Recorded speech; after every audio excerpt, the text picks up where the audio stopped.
Bismillahirrahmanirrahim. Assalamualaikum warahmatullahi wabarakatuh. Yang saya hormati Tuan Pengerusi Majlis Barisan Hakim yang arif lagi bijaksana, penjaga masa yang sentiasa cakna dengan masanya, guru-guru yang dihormati, seterusnya rakan-rakan saya kasihi sekalian. Bulat air kerana pembentung, bulat manusia kerana muafakat.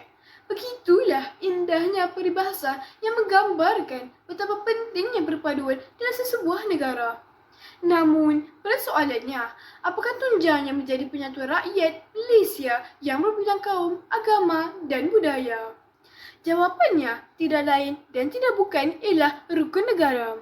Hadirin yang saya hormati sekalian, rukun negara bukan sekadar 5 prinsip yang dilafazkan ketika perhimpunan sekolah. Malah merupakan falsafah hidup yang menjadi panduan kepada seluruh rakyat Malaysia. Sejak diperkenalkan pada tahun 1970, rukun negara telah menjadi asas dalam membentuk masyarakat yang bersatu padu, berdisiplin, bertanggungjawab dan saling menghormati. Oleh itu, pada hari yang penuh bermakna ini, izinkan saya menghuraikan 3 prinsip rukun negara daripada 5 prinsip rukun negara yang menjadi tonggak kemakmuran negara, iaitu keluhuran perlembagaan, kesepanan dan kesusilaan serta kedaulatan undang-undang. Hadirin sekalian, keluhuran perlembagaan bermaksud perlembagaan persekutuan merupakan undang-undang tertinggi yang menjadi asas kepada sistem pemerintahan Malaysia. Sebagai rakyat yang bertanggungjawab, kita hendaklah menghormati dan mematuhi perlembagaan kerana di dalamnya terkandung hak serta tanggungjawab setiap warga negara. Apabila perlembagaan dijunjung tinggi, hak rakyat akan terus terpelihara, keadilan dapat ditegakkan dan keharmonian negara dapat dikekalkan.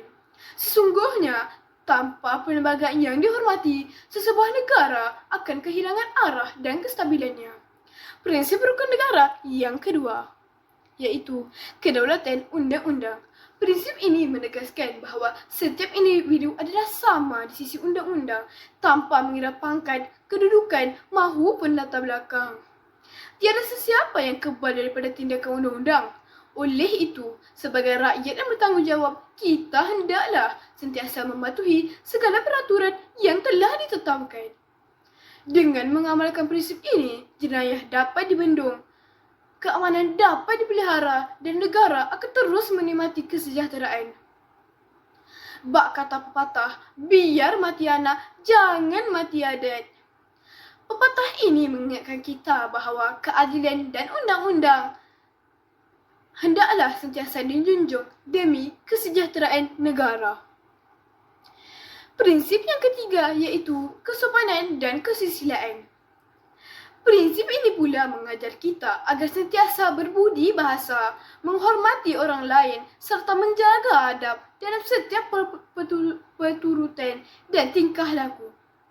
Dalam sebuah negara yang berbilang kaum seperti Malaysia, kesopanan merupakan jabatan yang menghubungkan perpaduan. Bak kata pepatah, bahasa menunjukkan bangsa. Apabila rakyat yang saling menghormati dan berakhlak mulia, hubungan antara masyarakat akan menjadi lebih erat.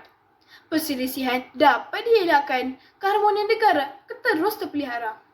Hadirin yang saya muliakan, sebagai penutup, marilah kita bersama-sama menghayati dan mengamalkan prinsip-prinsip rukun negara dalam kehidupan seharian.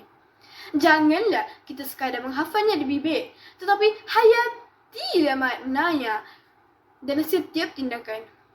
Ingatlah, rukun negara bukan sekadar ikrar, tetapi merupakan panduan yang menyatukan rakyat yang memacu untuk memacu kemajuan negara. Jika setiap rakyat mengamalkan nilai-nilai yang terkandung dalam rukun negara, sudah pasti Malaysia akan terus kekal aman, makmur dan dihormati di pesada dunia. Sekian, wabillahi taufik wal hidayah. Wassalamualaikum warahmatullahi wabarakatuh. Terima kasih.